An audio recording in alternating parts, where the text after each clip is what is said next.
Hello guys, welcome to my humble YouTube channel where I bring you fanfiction that will brighten your days. Before we start, a subscribe is greatly appreciated, and don't forget to leave a like and ring the bell icon so you won't miss exciting new fanfiction stories. The End of Falsehood by Bisel13 Tensura x G.A.T.E Chapter 5, For Our Purpose. Everyone, we will march towards the other side of the gate. The bold announcement from Rimuru had managed to fill the entire meeting room with new spirit. All of them were eager to give their best upon the task that had been assigned by their beloved leader. Benimaru in particular smiled the brightest. Then, he gave the first respond. Then, we need to prepare a plan for it. Exactly, but don't get it wrong, Benimaru. We won't invading the Sedan Empire. This answer was giving a little surprise to Benimaru, but soon Rimuru gave the reason. Our main focus is their gods and goddess. We have to know who they are and what are their purpose. But they probably still using the people in that world as their pawns. And as much as I wanted to take the route directly, our moves are going to be limited by their pawns. We must dealt with the Sedarans before we make a move against those gods and goddess. And what I mean with dealt the Sedarans, we only need to make sure they wouldn't continue their hostile attitude toward us. We need to give them a reason to stop their idea of conquest. Not just Benimaru. Many other ministers starting to understand more of Rimuru's intention. Invading other nation was never existed in Rimuru's mind, but he need to pacify the Sedarans from this situation. Starting to understand more about the true intention, Murmile made a first comment. Then, we don't necessarily subjugate the Sedarans. We can also influence them with peaceful way. Exactly as it is, Murmile-kun. But still, I wouldn't surprise if there will be an armed conflict during the process. That's why I still need a military presence in their world. Fufu. I understand better now, Rimuru-sama. You want to suppress the Empire capability to continue their hostile attitude without cleansing their existence. Rimuru-sama is always the most benevolent being. Testarossa made the respond gleefully. I see. Then, we won't need a large army for it, Benimaru retorted. Yes, but we still need a good quantity this time. Quality alone wouldn't be suffice. Understood, Rimuru-sama. I can prepare it right away. Thanks, Benimaru. And, the military presence are only meant for self-defense. I want to settle this with negotiation or any other peaceful way. In that case, I would send my proficient subordinate to handle it, Testarossa responded. Thank you very much, Testarossa. I leave that to you. And, Murmiles-kun, I don't think this is ethically a right thing to do for now, but what do you think about expanding our economy influence to the Sedarans? It's a great opportunity, Rimuru-sama. If we can have a lot of influence with money alone, the Empire would have limited options to stand against us. I feel like robbing them right now, but it's better than taking lives. Please prepare a plan for it, Murmiles-kun. It shall be done, Rimuru-sama. Thank you, Murmiles-kun. Also, during the process to suppress the Sedarans, I want to gather information as much as possible about their gods and goddess. If possible, I want to personally meet them. I will handle it, Rimuru-sama. I will appoint my capable subordinate to gather intel in that world. I also have already sent spies in disguise between the retreating army. We may figure out how much power the Sedarans had possessed soon. Rimuru and Benimaru smiled proudly at Sue. He works really fast and efficient. Rimuru didn't have thought about it earlier, but Sue was already taken a step much further by sending spies between their armies. That's one of a hell good idea. Now we could make a more efficient plan. Benimaru, tomorrow we'll begin our military planning. Call every corps leader or their respective staff. I want to supervise the whole planning. Understood, Rimuru-sama. Geld and the other would arrive shortly. Very good. You should attend as well, Sue. My pleasure, Rimuru-sama. Thanks. I would like to also hold a separate meeting with every ministry. Shion, I leave the schedule to you. I'll gladly working on it, Rimuru-sama. Now, until further notice, I call it off for today's emergency meeting. Thank you for your attendance, everyone. Everyone present responded with smile and respectfully excused themselves. They all began to prepare their roles. Jura Tempest Federation would not let this go as the enemy wanted. The next day, Rimuru held a special meeting with his military staff. Benimaru as the Supreme General hold the second highest authority after Rimuru in military sector. The other attendees were the Army Corps leader and their adjutant, military advisors, intelligence bureau, quartermasters, and many more. The topic of today's meeting is the continuation of yesterday's emergency meeting. Right now, Rimuru intended to make a plan on how the military sector should act. Rimuru-sama, we all have gathered.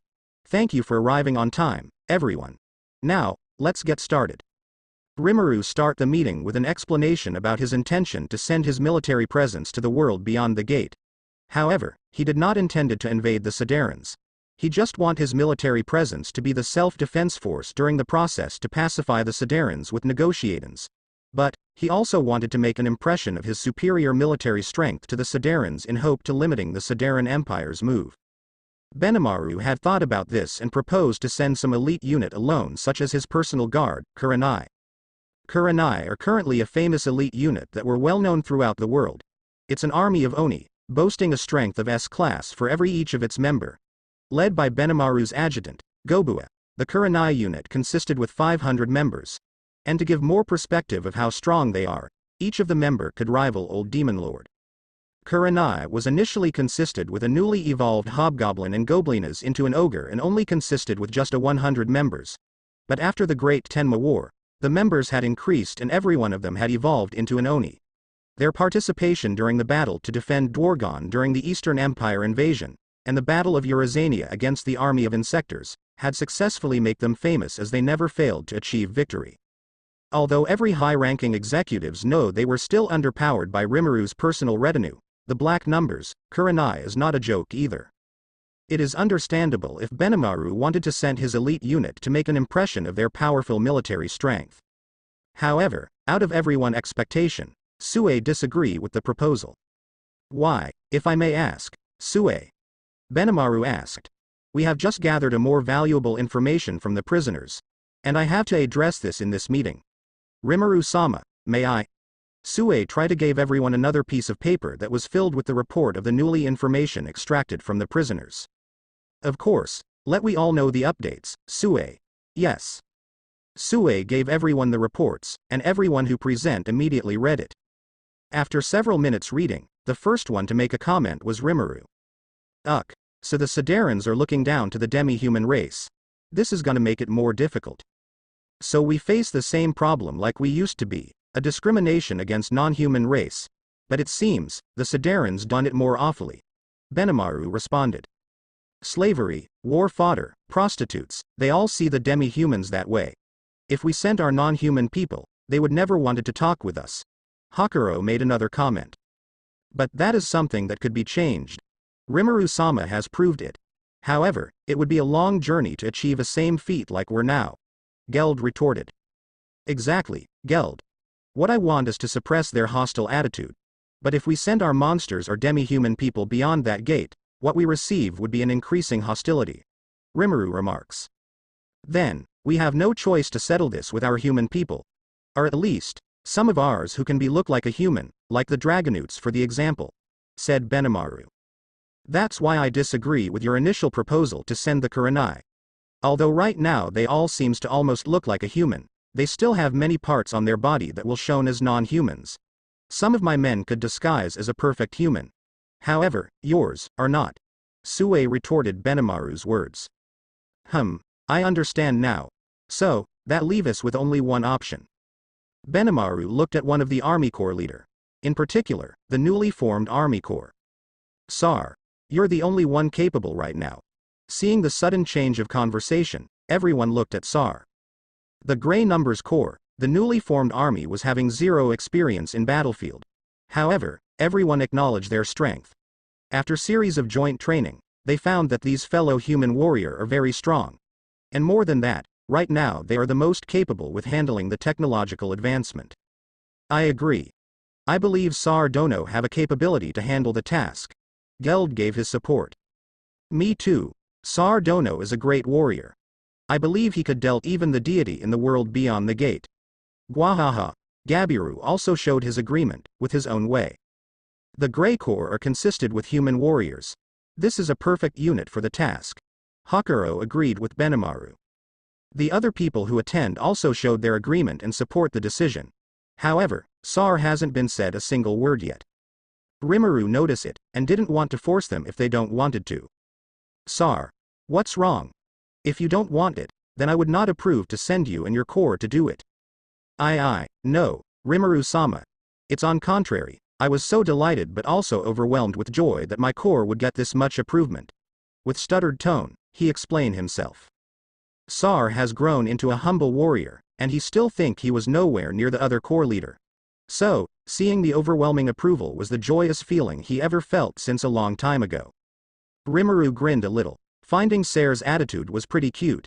He was worried that Sar didn't want to do the job since it's going to be quite difficult, but he was relieved to find out that Sar was just overjoyed from his fellow's support.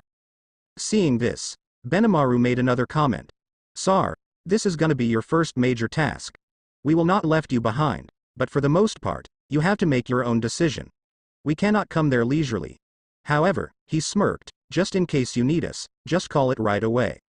Sar's smile grew wider. By all means, Benimaru-sama. I will finish the task with my utmost care. Everyone gave a hearty smile and some of them even patted his shoulders. This is gonna be a first debut for the Grey Numbers Corps. All right, it's settled then. Sar, after the meeting, go and prepare your corps. Gather supplies and make sure your corps armaments is in well-maintained condition.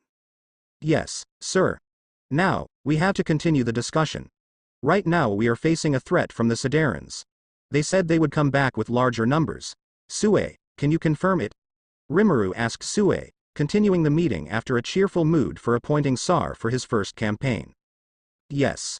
My agents across the gate had informed me that it was indeed a large number of troops to invade our place. The number is estimated around 140,000 troops. The numbers made some of the attendees in surprise, however no one was scared. On contrary, they felt pitiful to the Sedan Empire. I didn't mean to be overconfident, but we have managed to defeat 10 times larger troops before. We can deal with this. Benimaru confidently made a statement. In my opinion, if the Sedan Empire consisted with the same troops as the first wave, then the already standing army near the gate is already enough. Sar Dono and his corps has to withdraw to preparing the journey beyond the gate, but we still have 50,000 troops stationed there. It should be enough. Hakuro said in agreement. However, something else is inside Rimuru's mind. Benimaru, what do you think? Should we wait for their advancement or should we send Sar and his corps before they come again? Rimuru asked. On that note, I'm not too sure, Rimuru-sama. I believe Sar and his corps could withstand the whole enemy, but I think it would be better to wait until every last man from Sedarans to come to us. I agree, Rimuru-sama. We might be able to attack them by surprise for now, but my spies has told me they are pretty well defended beyond the gate. We better wait for them to deplete their own men before sending ours. Sue supported Benimaru's opinion. But wouldn't the Sedarans Empire learn from the initial defeat and decided to withdraw? I know they have a mental of aggressor, but I doubt they would be stupid. Rimuru responded. I see. I understand. It could be possible. However, for now, my spies told me there is no order to withdraw. Their generals and leaders is still in discussion about the next move. Rimuru-sama, in my opinion, given from their attitude and their history, I believe they couldn't come back with empty-handed. They would give their all. It's either success or die. I have met with these kind of people before. Hakuro made another comment, tried to assure Rimuru. So that's how it is. It's unfortunate, but it shall be done. I don't want my people dying.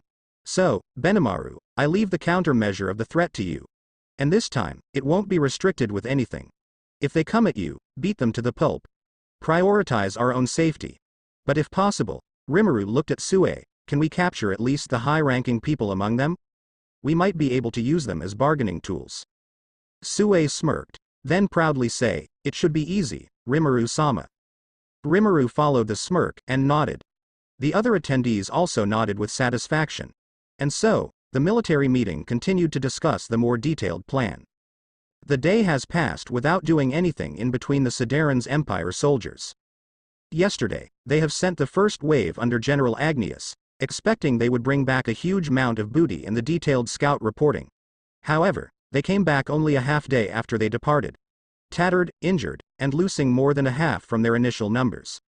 The elite legionnaires, trained cavalries, even the W.V. Verne riders had been utterly defeated by mysterious force beyond the gate.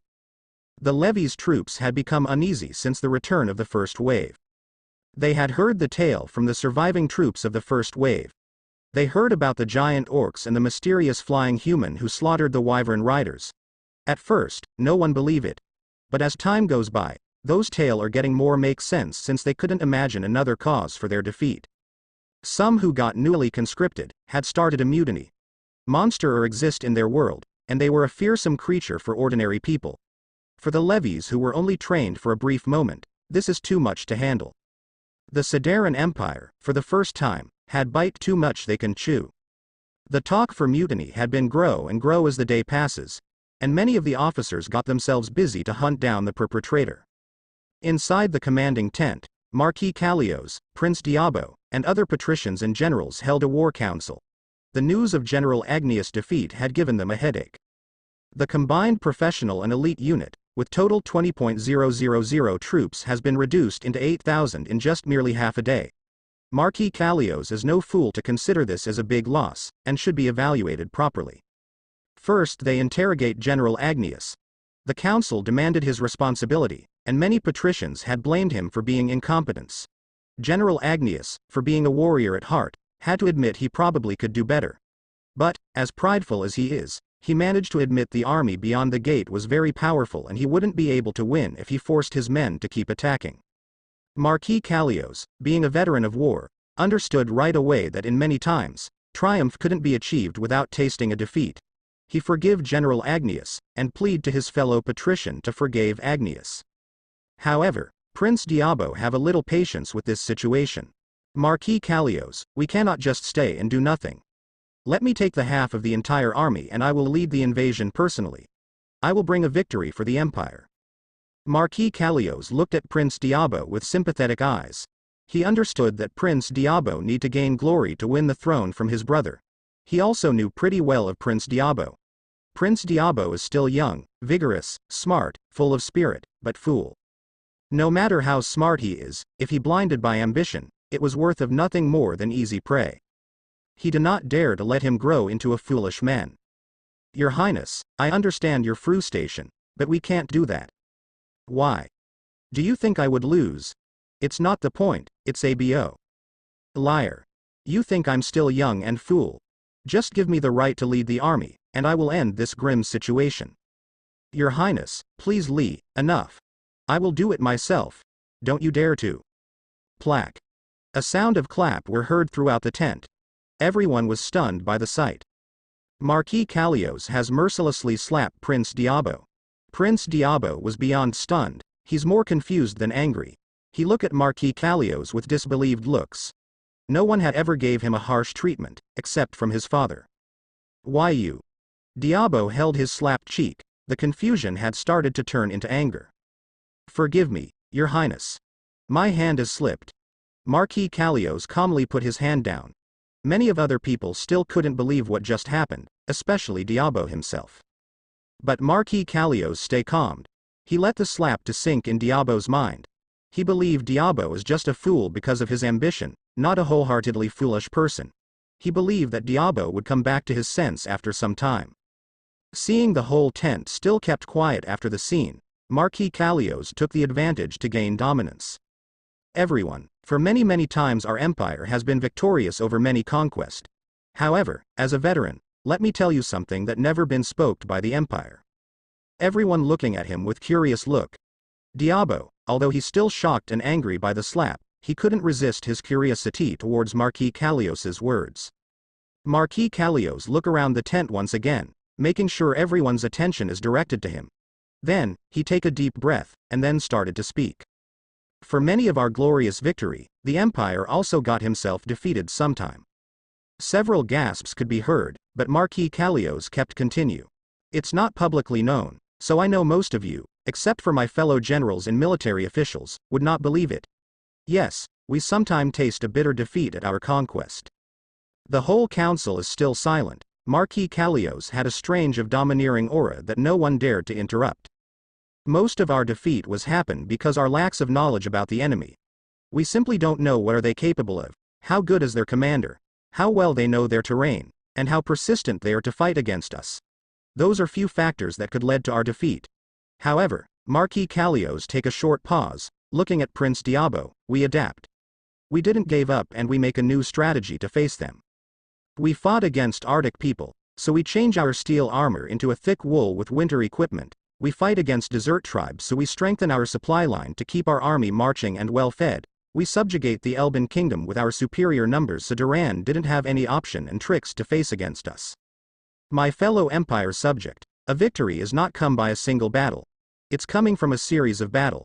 Not one, not two, but many battle. We learn everything we can to adapt against their advantage. So this time, we tasted defeat, yes, an utter defeat with huge loss. However, we're not finished yet. We still have enough strength to do our glorious conquest. The nation we faced right now is unknown, unfortunately. However, if they could arm their monster unit with such fine equipment, I can't fathom how much more gold they have in their treasury. My friends, this is what our mighty empire do best. We never gave up until we achieve our glory. This is what made our empire as the greatest. No one could withstand us, because we are the mighty one. A single defeat is not enough to make our mighty empire yield to the enemy. So, what say you all? The sudden fiery speech from Marquis Callios have made the whole tent burned in spirit. All of them had clenched their palm, fidgeting over excitement, and a fearless expression. Prince Diabo had forgetting his pain from the slap, and he too felt the excitement from Marquis Callios's words. He didn't feel embarrassed to admit it. Instead, he grabbed a cup of his wine, and raised it to the air as high as his hand could get. Then, he shouted loudly. Long live the Empire! The other, including Marquis Callios, had imitated his action, then counter-shouted, Long live the Empire! For glory! For glory! The whole tent erupted into a cheerful shout-out. A loud of clapping hands could be heard almost across the encampment. The battle is not over yet. To be